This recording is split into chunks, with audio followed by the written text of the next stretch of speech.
You'll never be caught needing to replenish your stash again when you subscribe to Hemper's monthly smoking box. I've been told Hemper is hands down the best place to stock up on your smoking supplies, no matter the occasion. Curated with innovative and hand-selected products to ensure you are getting the absolute highest quality accessories for your experience. Hemper's monthly subscription service provides over $100 in value for only $40. Whether you prefer to get casually baked or you're a heavy hitter, there's also the convenient option to receive one box every month, 3 months, 6 months, or annually.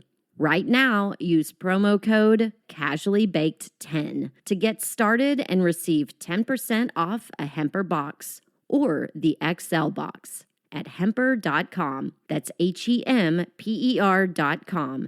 Promo code CasuallyBaked10. Welcome. You're listening to Casually Baked, the podcast. Home base for the canna curious. Thanks for tuning in. It's high time. We had a high time together. Yes, it's a high time.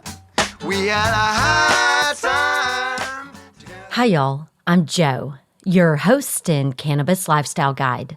I spent the first week of summer visiting farms in Mendocino County, and I'm so excited to share today's podcast. I always love sharing with you the voices of sun-grown cannabis farmers. They do such an amazing job of connecting the dots between art and science. And today's guests elevate the cannabis conversation to include the plant spirit of cultivation. Emerald Spirit Botanicals is a small family farm located in the mountains of Mendocino County, northwest of Willits, California. They cultivate a variety of CCOF-certified organic vegetables for their community, as well as Sun and Earth-certified cannabis. Using a spiritual, scientific approach to gardening and plant care, they carefully breed cannabis varietals aimed at balancing cannabinoid ratios of CBD, THC, THCV, and more. And as a family, they collaborate to create a healthy and balanced ecosystem for their cannabis plants to produce this new medicine to support humanity in finding balance in our lives and relations with others. Yes, please, and thank you. On this podcast, we discuss the terroir they grow in and how they've built a deep connection working with the land as a family. We explore conscious creation, breeding work with a focus on minor cannabinoids, and the different lineages they're developing. And if you're new to the benefits of THCV, we do a deep dive on that minor cannabinoid and the gifts it has to offer. But before we dive in, I invite you to explore the Casually Baked podcast affiliates. If you're listening on your phone, scroll down in the podcast app you're using to see the episode notes where you'll find links to offers from Casually Baked partner brands like SLOWDIRT. If you've had more garden casualties than summer bounty this season, plan to up-level your fall gardening game with SLOWDIRT. SLOWDIRT is a soil amendment that capitalizes on beneficial soil life to create a natural line of defense against those pesky insects treating your garden like a buffet. You'll save 15% using promo code CB15 at checkout. Visit slowdirt.com. And don't forget, use promo code CB15 to save 15%. And trust me, you want this in your soil.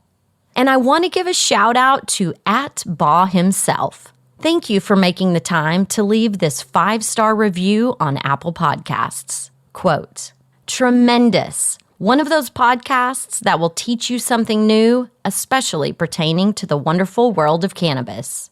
Joe is a very salt-of-the-earth individual who can hold your attention well and has the most interesting guests. I always get excited when a new episode of the podcast drops."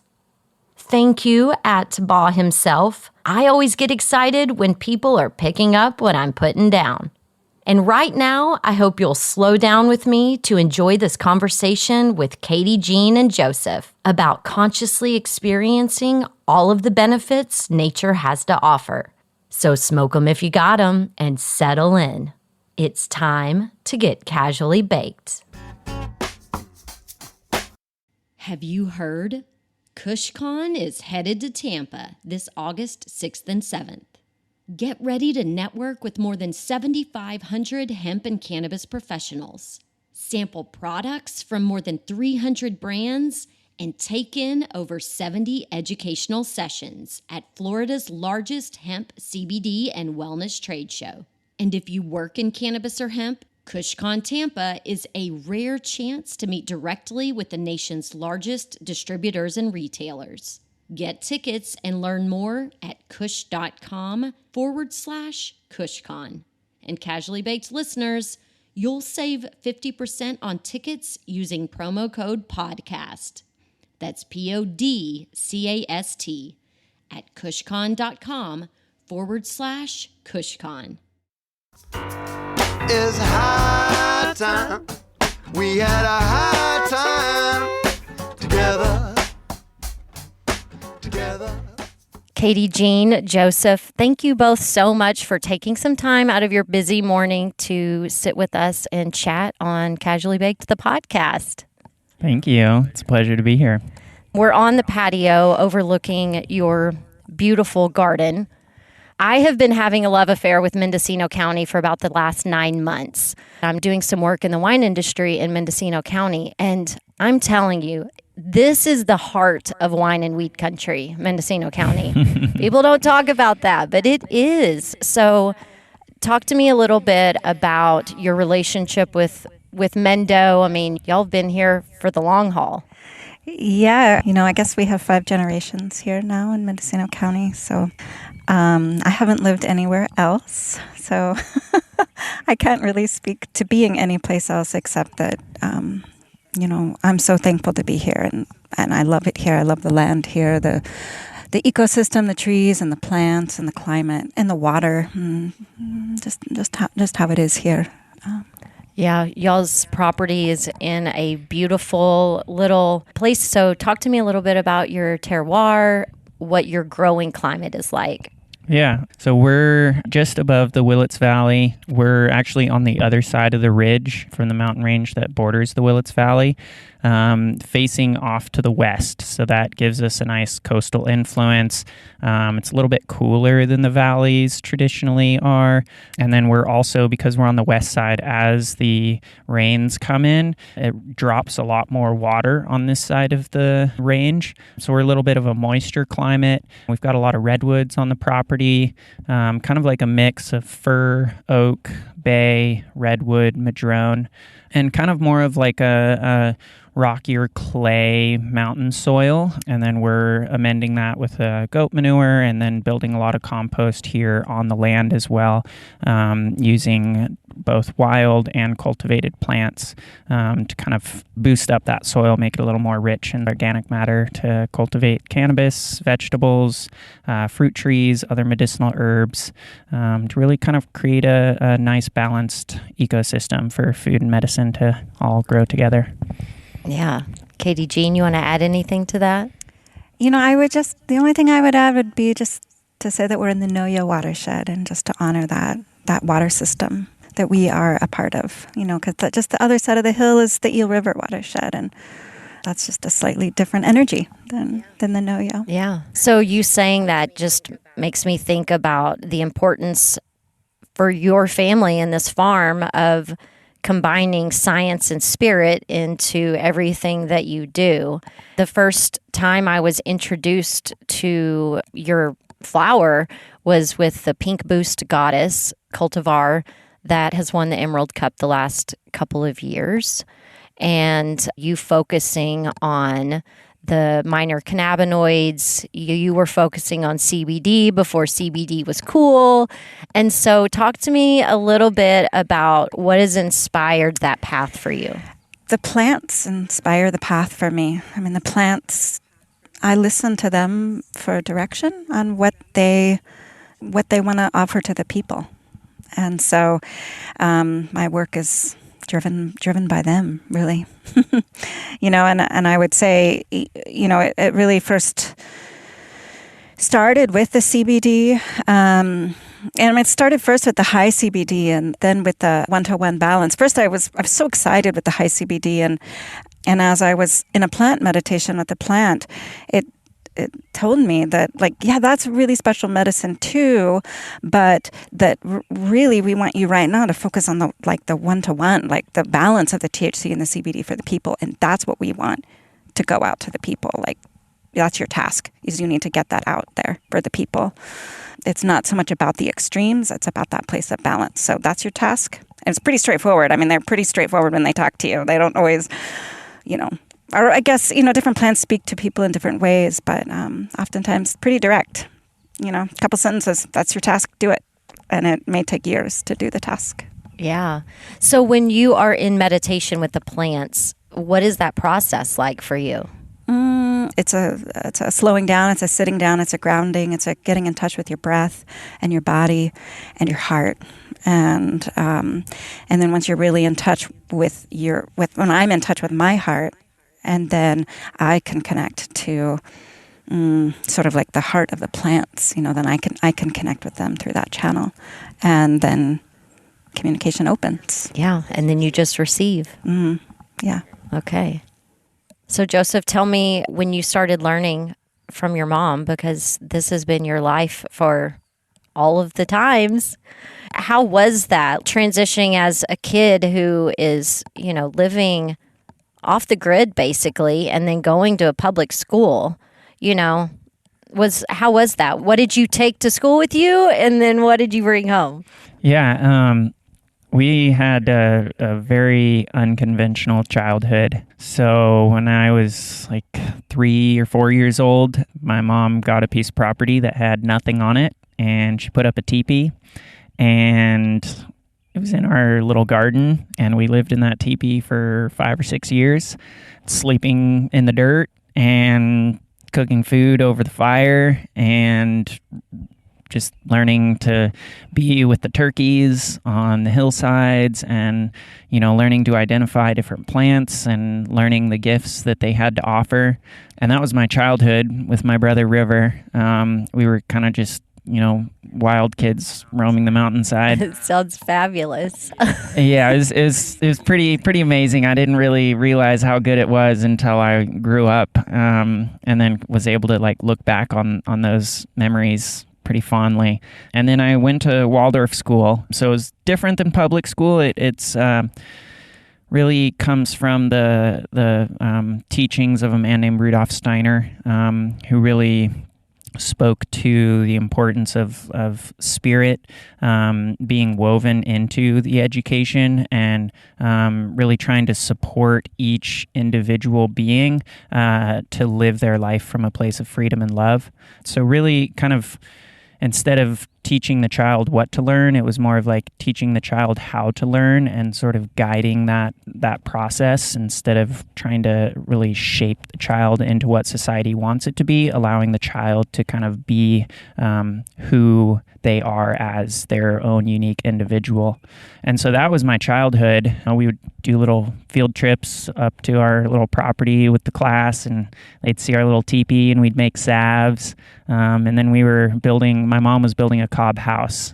So it was a mixture of dirt, straw, clay, sand, and water, building our home with soil from the land, and we cut some trees down and used that to kind of help form and shape the house. And she collected rocks from the river, and that made part of our flooring. So it was really the levels of connection to the earth ran pretty deep in my childhood, and that really just set the foundation for everything that we're doing on the land here, with cannabis, with vegetables, and then how we're trying to really create an inspiration for our society to be connected to our earth again. I feel like, a lot of people don't have the opportunity to be connected to the land, and so we think that cannabis can maybe be an inspirational force to restore balance in ourselves, so that can help to restore balance in our communities, and then that can ripple out even further to the broader society.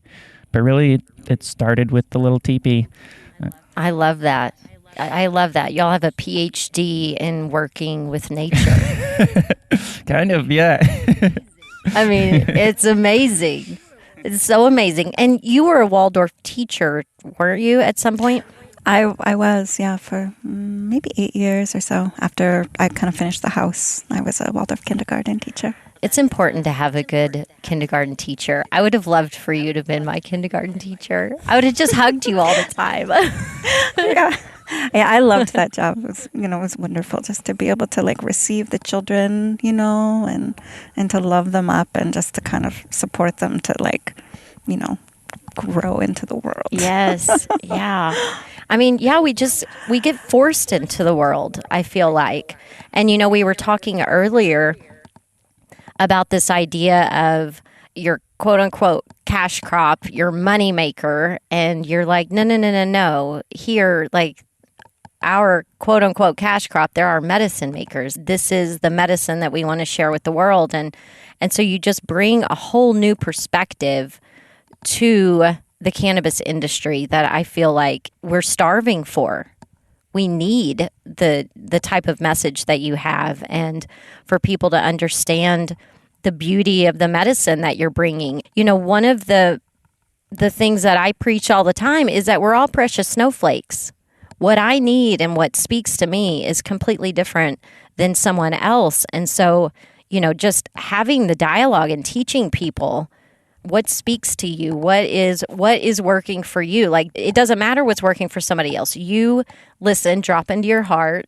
Is this medicine for you? And so I'm thrilled to be able to give y'all a platform to share this message. So do you want to get on the soapbox right now and talk about the importance of conscious creation with cannabis? Yeah, I'll speak to that a little bit.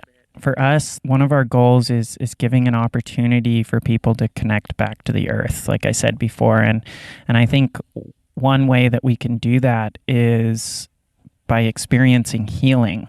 And as a culture, I mean, we have a lot of illnesses, both physical and social and mental.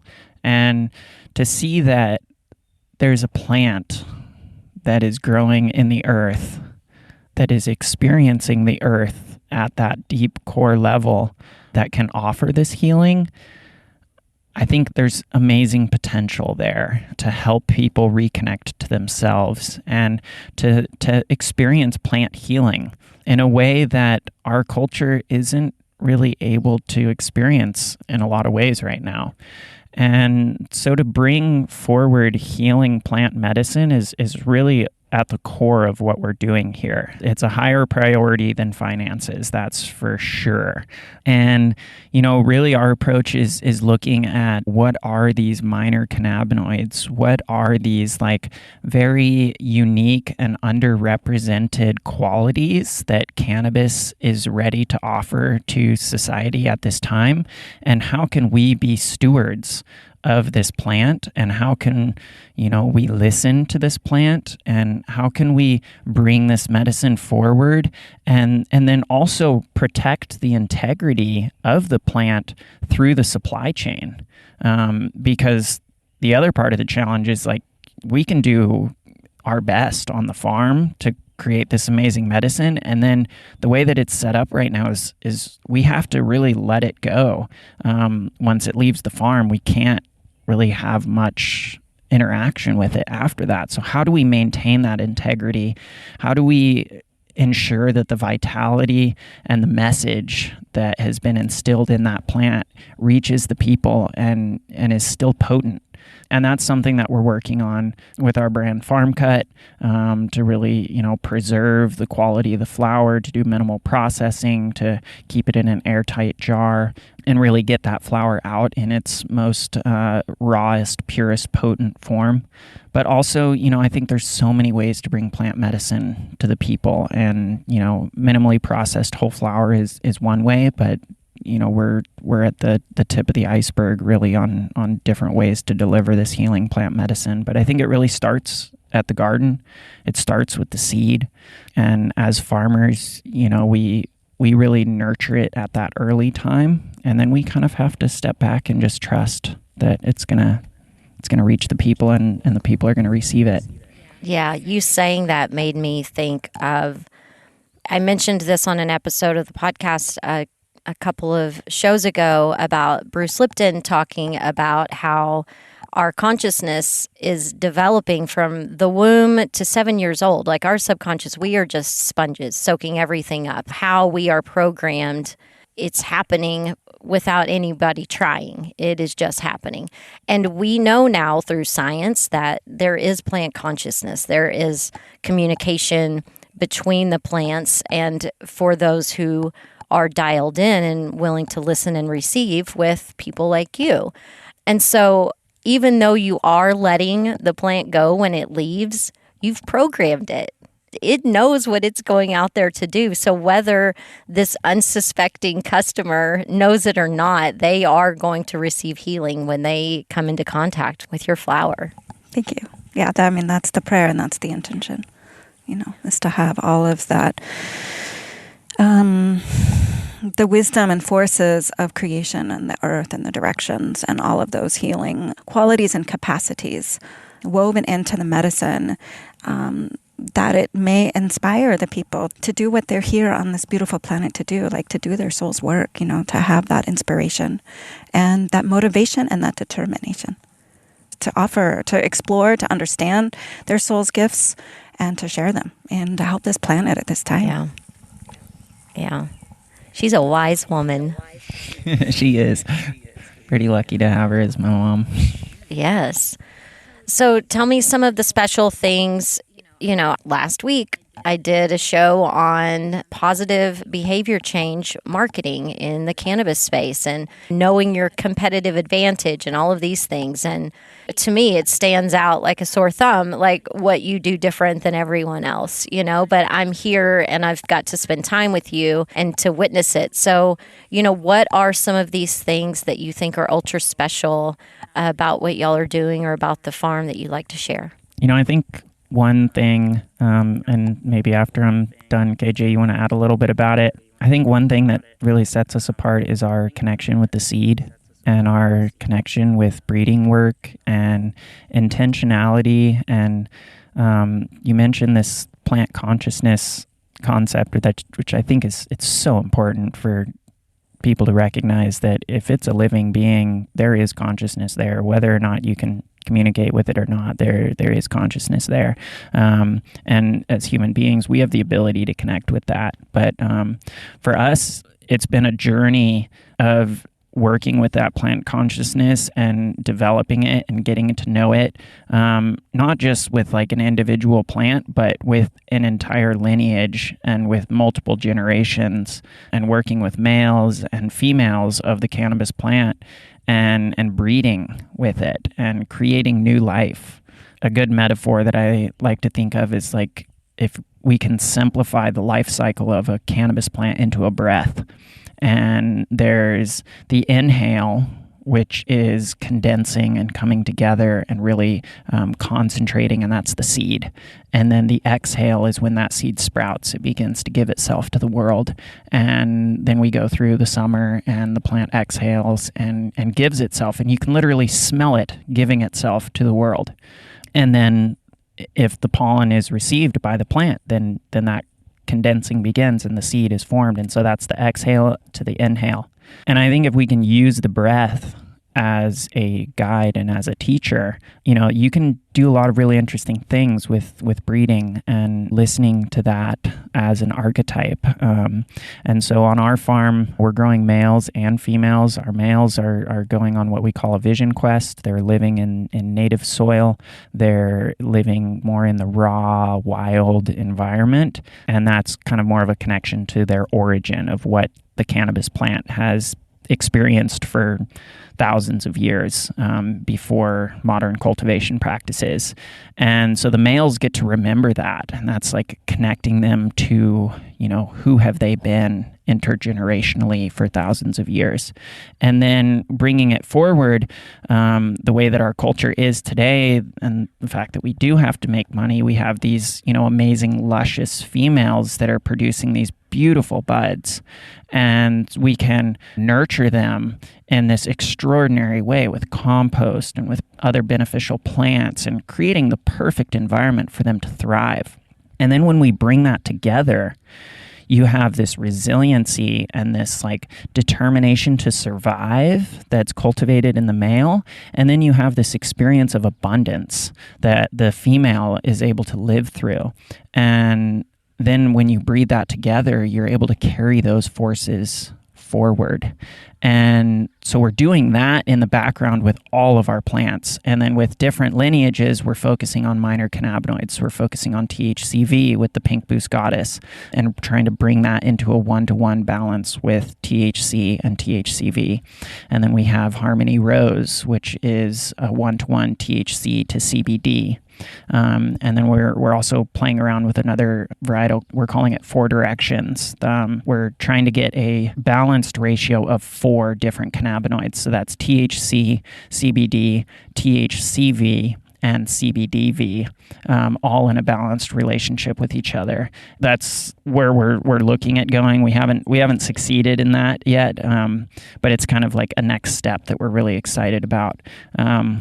So there's so many layers, and I tried to speak to a few of those there, but there's a deeper like nurturing the energetic essence of the plant being, and then there's also nurturing the individual gifts of cannabinoids that the plant is here to offer us. So with the THCV and CBDV, THCV can be, appetite regulating. It makes me chill out and get to a creative spot. Like Pink Boost Goddess, it's something that I enjoy in the evening because it's like I don't want to be in front of my computer. I have an aversion to technology when I use this flower.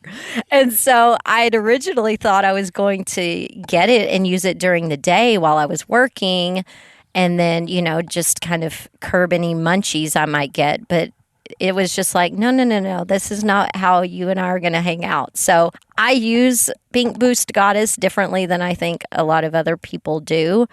But can you talk a little bit about those 2 minor cannabinoids and what they offer? Yeah, so I think I'll take a step back and kind of talk about the birth story of THCV for us. And this was really my mom's work is in her connecting with Plant Spirit.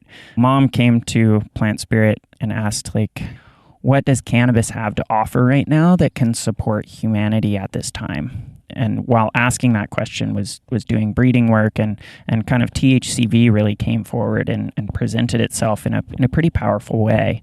And so when we look at THCV and we look at some of the effects that it has to offer, some of it is appetite suppressant, or I like to say it's more of an appetite regulator, and that more speaks towards it's trying to restore balance. And right now, our society is addicted to consumption. We are over-consuming grossly. And so an appetite regulator or an appetite suppressant, it's really helping us to bring our relationship to how we consume back into balance. You saying that, maybe that's why I have an aversion to technology, because that's part of the overconsumption of this culture is of technology. Yeah. Well, and I think cannabis, you spoke to it having a slightly different experience for you personally than some other people would associate it more with being uplifting and energizing. You say it kind of helps you to relax. And I think that is a perfect example of the plant is really working to restore balance. And each human individual experiences balance in a different way. And I believe that most people have imbalances in their life in one way or another. And if we can work with healing plant medicine to, 1, begin to help us identify those imbalances, and then 2, inspire us to work towards restoring those balances, different cannabinoids are going to be able to help different people in different ways. And it might be that for one person, THCV relaxes them, and another person, THCV energizes them. But I think at the core of that is balance and homeostasis. And that idea that I'm sharing is really validated when we look at the endocannabinoid system, which is the system inside of our body. It's the CB1, the CB2 receptors. There's these parts within our body that receive cannabinoids, and they take them into our body and they work with them. And the endocannabinoid system works with the body to restore balance. That's its core role as we understand the endocannabinoid system. It's all about balance. And so different cannabinoids are going to be needed to restore that balance. And we believe that THCV has a lot of gifts to offer. The appetite suppressant is one of them. I also think focus is another one. I find THCV to be very focusing. And I think that's important in our culture right now because we're very easily distracted. We're being pulled in so many different directions right now. And so can we find plant medicine that really helps us and encourages us to restore our focus? And, as Mom said, to find our soul's work and to focus on that. And so I think there's something special with THCV and focus. And I also think there's something unique about perspective with THCV. And, I think the easiest way, the way that I personally experience it is sort of like a brightening of color and an enhancing of definition in my eyes and in what I see. And that's like pretty surface level. But I think even deeper when you take it into meditative work and when you take it into more of like spirit work, it has an opportunity to kind of bring new perspectives. And I think that if people are working with cannabis in a deeper, more potent relationship such as that, more than just like, oh, I'm going to get high and like have fun for the afternoon, but really like working on a deeper spiritual level, I think THCV has some gifts to offer there as well. Yeah.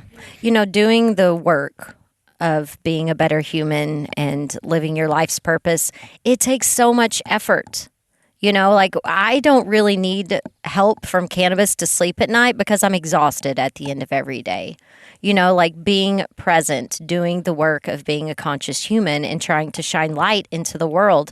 And I tell people all the time, cannabis is like a shortcut to get there. It helps the work just come to you a little easier, and you just find yourself in the flow of doing that personal work. So where does CBDV fall into that? Do we know yet? I think that's something that we're still kind of exploring. I think because it's such a new cannabinoid, we're really leaving that one open to learn more about it. Does the literature say anything about what they think it's supposed to do for us medically?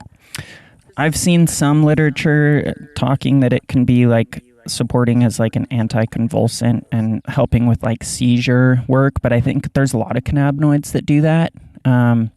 And I think something that's really interesting about our work, and we've experienced this with CBD, and then we experienced it with THCV, is really as farmers, we're bringing new medicine into the world. And that goes back to some of our work with the pollen and with the males and with Vision Quest is these plants are bringing new medicine into the world like right now.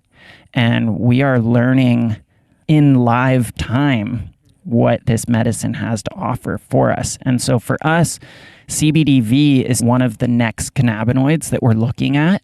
And the first step, before we can even understand what it does and all of the gifts that it has to offer, is we have to really manifest it and bring it into the world in a stronger way.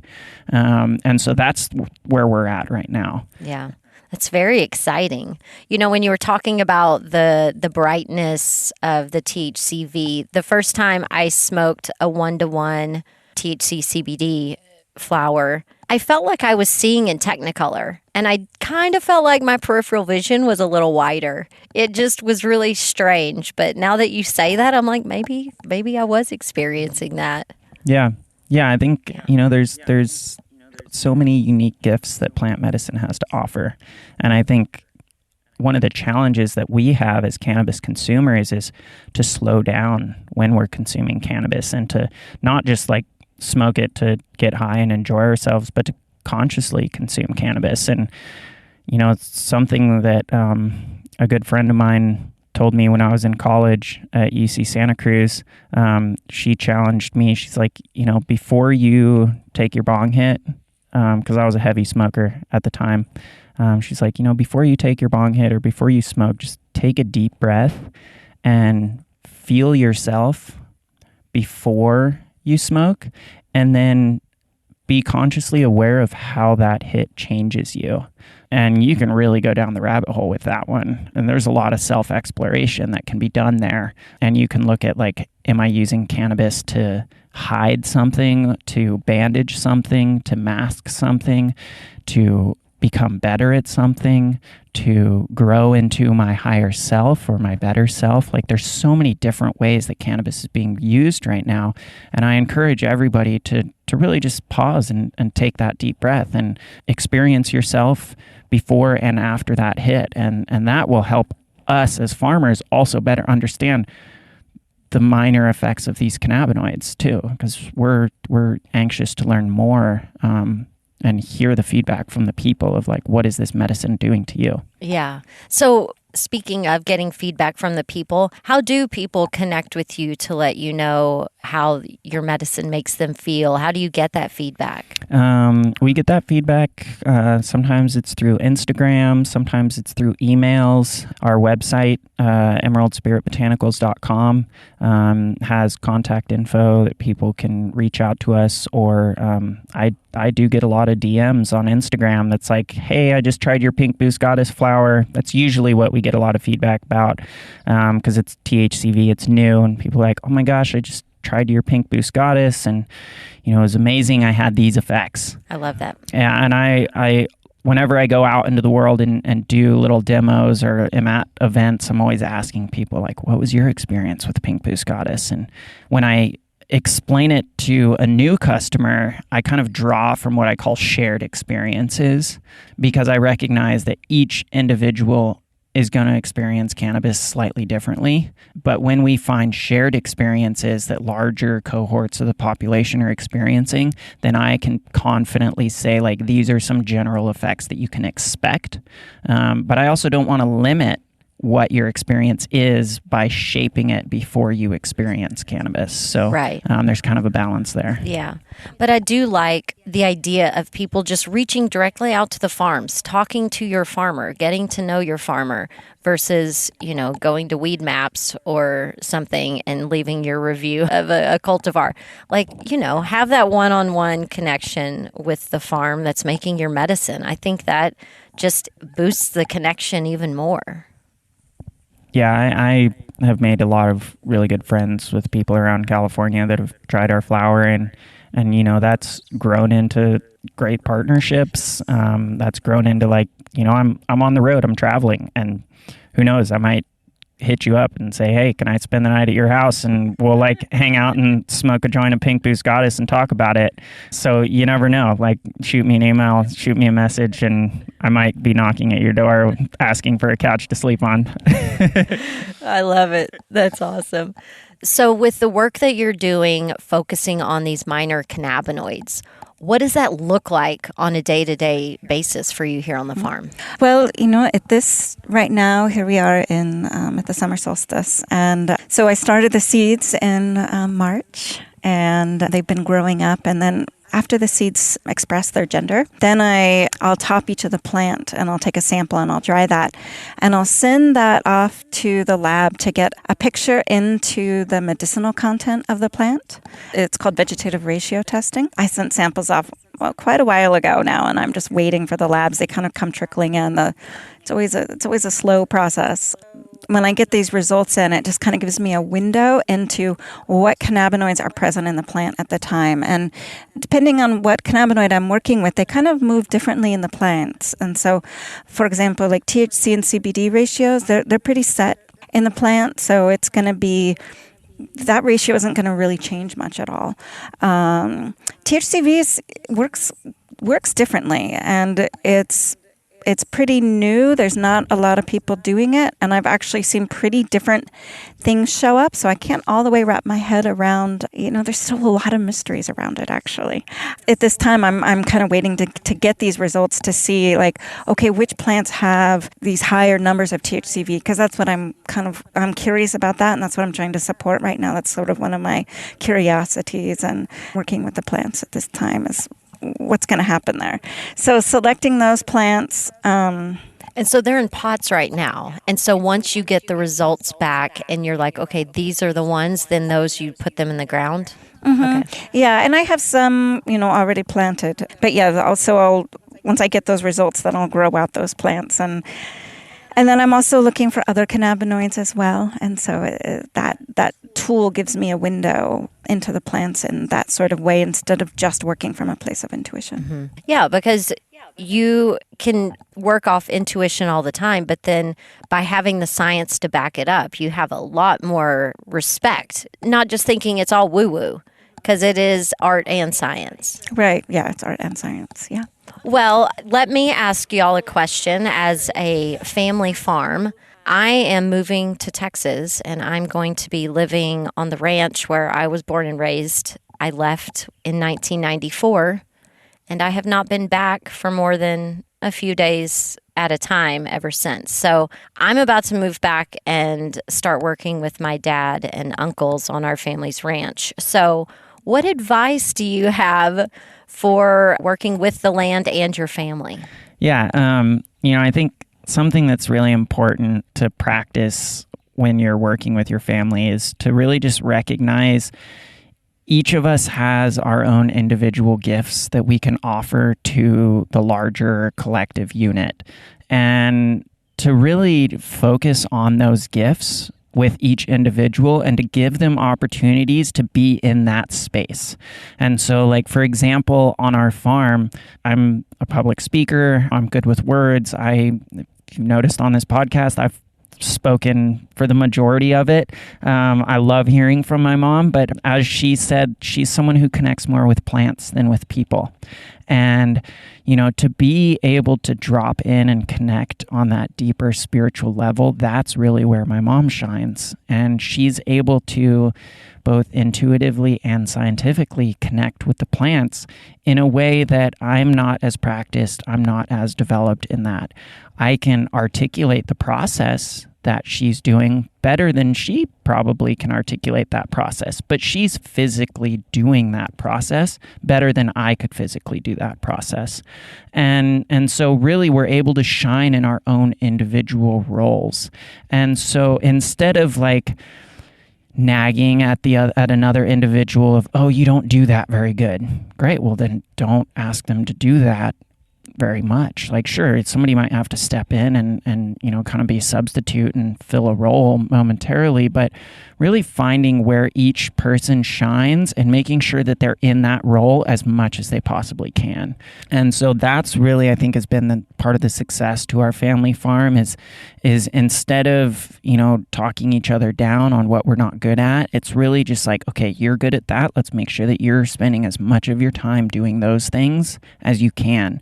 And somebody else will find a way to fill in the gaps. And, we kind of have been able to do that naturally over the last 6 or 7 years that we've really been like working on this Emerald Spirit Botanicals project. And I don't think we were consciously doing that, but it just kind of has been a part of the recipe for success for us.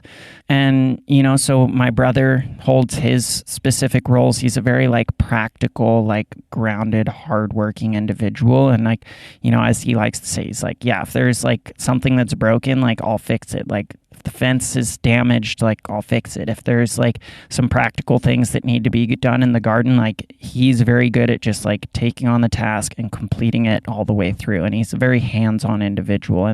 And being a farmer, that's essential to have that. So find the people that are really good at doing that, put them in those roles. Make sure that they can be whatever they're doing, that they are thriving in that space. And so, as myself personally, I've found that my skill has been in sharing the story and bringing this story out to the people. And so I'm spending a lot more time out in the world doing sales and marketing and really bringing this story out to the people. When I'm on farm, I love compost. And so I'm creating new soil with compost. And that's sort of like the one thing that I'm really holding down on the farm.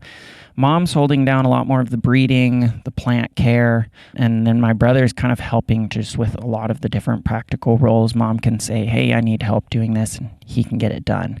Catherine, my wife, has been just such an instrumental being and really just kind of seeing where there's support that's needed and being there to support us. I mean, and that could be as simple as like just seeing that we've been outside working and we didn't eat lunch, and she's like, hey, I'm just gonna go up and make food for you guys real quick, or noticing that like, oh, there's these plants over here that need some water, and so she can just, you know, hop in and give them water, and she really respects that we're all super busy, hyper focused on the things that we do good at. And so she's sort of holding and carrying this role of just tending to some of the little loose ends. And so it really creates this beautiful dynamic. And so I encourage anybody working with their family to find that dynamic and really see, you know, how can you create a whole unit together? And I think in our reactionary culture, like, just to let a lot of things go, and to not hold on to things, because it's, you know, you can get caught up on something and carry it with you for weeks, and that just never really does anybody any good. Like, we're all human, we're going to make mistakes. Don't hold on to it. You know, it's a moment, let it pass, and really just focus on the gifts that we have to offer, and know that we're all learning, and, you know, there's places where we need to grow and support that growth. Mom, aren't you so proud? I am so proud. Indeed, I'm so proud of, of both of my children and my daughter-in-law too. You know, she's just amazing. The one thing I would add is there's always humor too. You know, humor, I think, is just a good way to get through all days, really, but challenging moments as well. I agree. And I feel like y'all might have the most healthy way of dealing with conflict resolution. So do you have any tips for me on that? I mean, I would say just for anything in life, and especially for conflict, before you take action, to try to just pause and take a breath and to really like think about, what are you about to do? Okay, let's think through that first. And like, okay, if I do this, then what is that? What ripple is that going to create? And so to just pause and take a deep breath and trust that, you know, being consciously aware of your actions is going to give you a better chance at getting a good result. Yeah, I agree. Because when you do pause and take that breath, it does give you a chance to like, okay, if I say this could be the potential reaction that I will get. So, yeah. Yeah. And I would say maybe even pause and breathe for 10 minutes if needed, you know? Yeah. Right? Just go take a walk through the garden and come back. Yeah. Just, you know, refocus, get maybe a little larger perspective on the situation. Yeah, I like that. All right. So you had just mentioned we're officially in summer. So what are y'all excited about, and what can people look forward coming out from Emerald Spirit Botanicals during harvest? Well, I'm excited to see what Pink Booze Goddess has to bring this year. You know, the beauty of working with seeds is that it's always different, and that there's always new gifts to be discovered each year. And so excited for that. I'm also excited to see if Four Directions is going to take another step forward towards finding that harmonious balance of those 4 cannabinoids. I think we're asking a lot, but I believe in the plant's ability to do that. And I think the plants, they want to find balance. So I'm always curious to see where Four Directions will be. And then we're looking at some other minor cannabinoids too. We're looking at CBG within one of our high CBD genetics. So curious to see if that wants to take a step forward as well. Yeah, I would love that. I take CBD and CBG every morning. Those 2 cannabinoids are part of my daily regimen. And, you know, you can get a lot of the same benefits, the pain relieving benefits from CBG that you get from THC without feeling high. And so I really think that this might be a beautiful solution for a lot of older people who our endocannabinoid system gets more sensitive as we get older. And, you know, you don't want to get paranoid from THC. So CBG being that, you know, beautiful mama cannabinoid coming in and replacing that. Yeah, so definitely curious about that, and also curious about seeing if how CBG might want to be in relationship with CBD as well as THCV.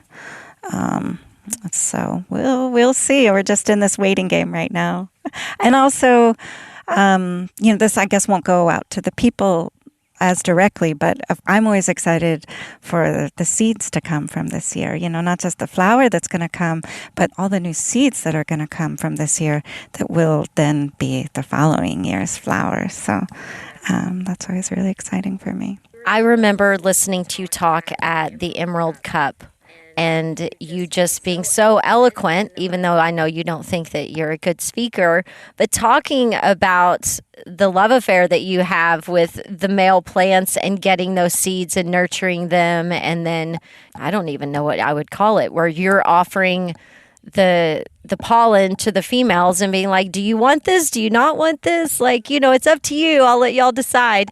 I loved that. And then Joseph, hearing you talk about the whole vision quest thing versus having the males in male jail. So I love the way that y'all have elevated both the male and the female cannabis plant and just embracing both of their importance. Mm-hmm.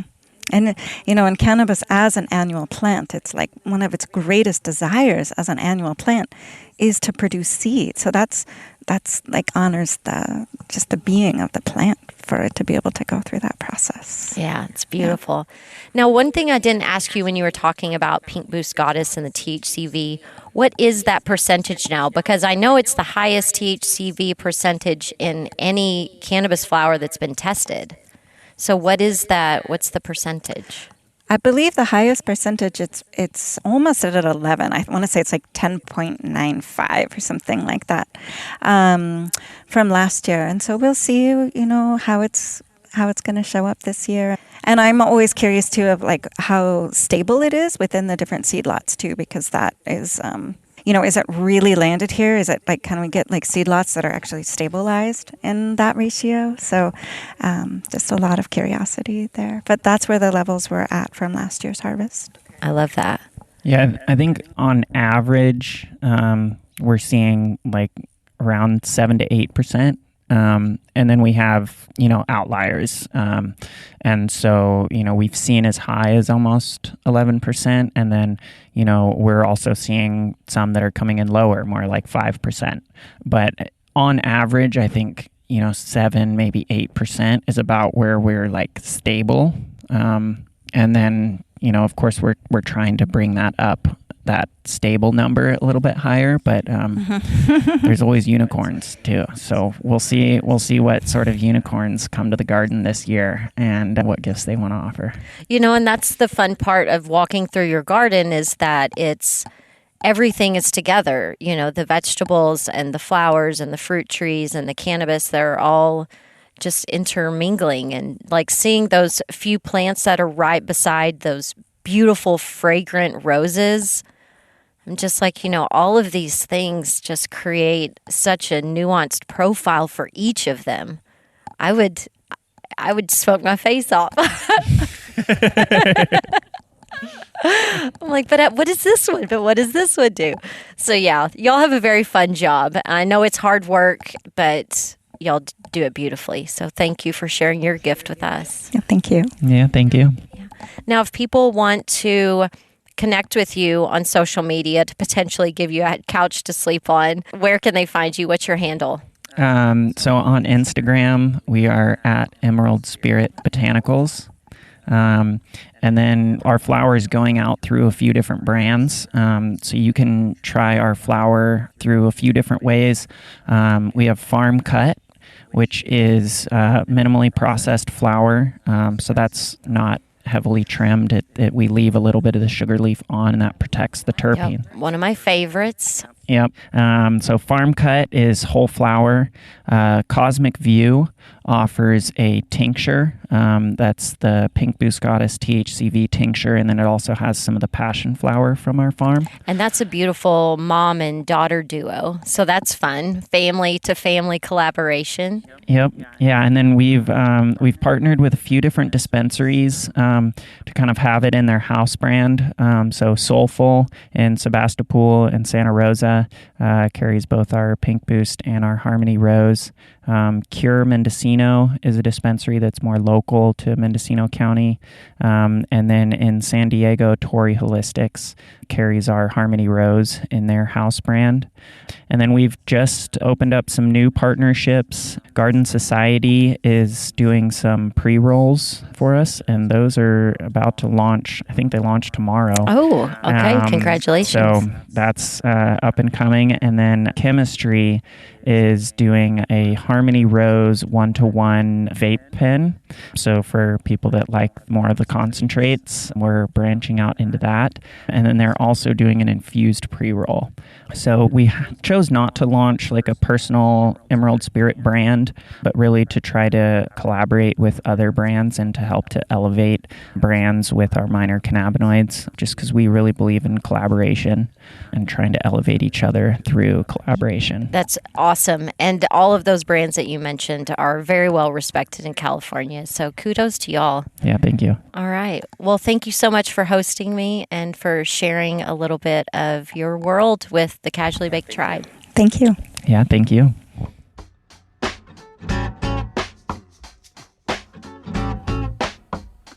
If you're feeling the love for Emerald Spirit Botanicals and the need for THCV in your life, head over to the Potcast 228 show notes at casuallybaked.com. And make sure to subscribe to the Casually Baked YouTube channel. I'll have Mendo Garden Tour videos up soon so you can see for yourself. And if you want THCV, but you're not in a cannabis-legal state, well, my friends over at Tejas Hemp have you covered. Tejas Hemp focuses on premier and unique genetics. Their Tejas Hemp Garlic Jam CBDV flower was named Top Outdoor Hemp at the 2021 Taste of Texas Hemp Cup. And to my knowledge, they are offering the first hemp-derived full-spectrum THCV and CBDV products. They offer a focus tincture that I've been using in my midday mocktails. It includes THCV, CBDV, and CBD. If you're looking for that skinny weed effect, they have more THCV-focused products rolling out soon. Visit tejashemp.com and use promo code CB15 to save 15%. And don't forget, we're putting the J back in Texas. So that's TEJAS hemp.com. If you want to connect or collaborate with me, email your messages, requests, or Canna Curious questions through the website. Or you can always DM me on social. When I'm there, I'm at Casually Baked on Facebook, Instagram, Twitter, YouTube, The WeedTube, and Truth Social. However you decide to support our highly responsible cannabis movement, thank you, my friend, for doing your part to puff, puff, pass it on. We had a high time together. Casually Baked, the podcast, was created, recorded, and produced by yours truly. Editing and sound design are in the capable hands of Jamie Humiston at PodConnects. The podcast theme music is by my highly talented friend Seth Walker. If you aren't familiar with Seth's music, you can find High Time on his album Gotta Get Back, wherever you're buying your music these days. I know he didn't create High Time for me, but it sure as shit sounds like he did, right? I hope you'll tune in next time. Thanks for hanging out.